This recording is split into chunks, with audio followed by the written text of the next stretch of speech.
સુરતના સચિન વિસ્તારમાં માનવતા મરી પરવારી હોય તેવી એક ઘટના સામે આવી છે। માત્ર ₹1ના સામાન્ય વિવાદમાં પાડોશમાં રહેતા શખ્સોએ એક લોન્ડ્રી ચલાવતા શ્રમિકને ઢોરમાર માર્યો।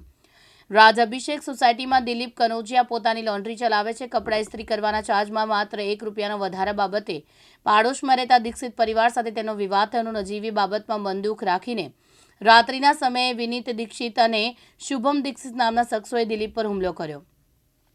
આ સમગ્ર ઘટનાના સીસીટીવી ફૂટેજ સામે આવી રહ્યા છે, જેમાં જોઈ શકાય છે કે હુમલાખોરો લાકડાના મોટા ફટકા લઈને દિલીપ પર તૂટી પડ્યા।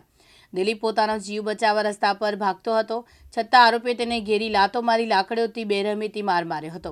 પીડિતના જણાવ્યા અનુસાર આરોપી તેનું ગળું દબાવી છાતી પર પગ રાખીને જાનથી મારી નાખવાનો પ્રયાસ કર્યો હતો।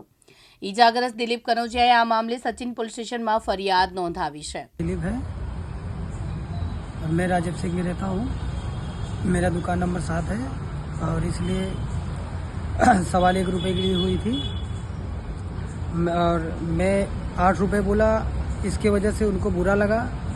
बातों में उनको थोड़ा सा मतलब बुरा टाइप की ऐसा मतलब लैंग्वेज लगा कि मैं ₹8 क्यों दूँ, मैं ऐसा ₹1.25 के लिए थे और मेरे को क्या नाम गला चाप कर और धक्का देकर मेरे सीने पे लात रखकर और मेरे किसी चीज़ से वारदात किया ऐसा। मारने वाले का नाम क्या था और कहाँ पे रहता है? वो मेरे बाजू में रहता है, राज अभिषेक सिटी होम्स में।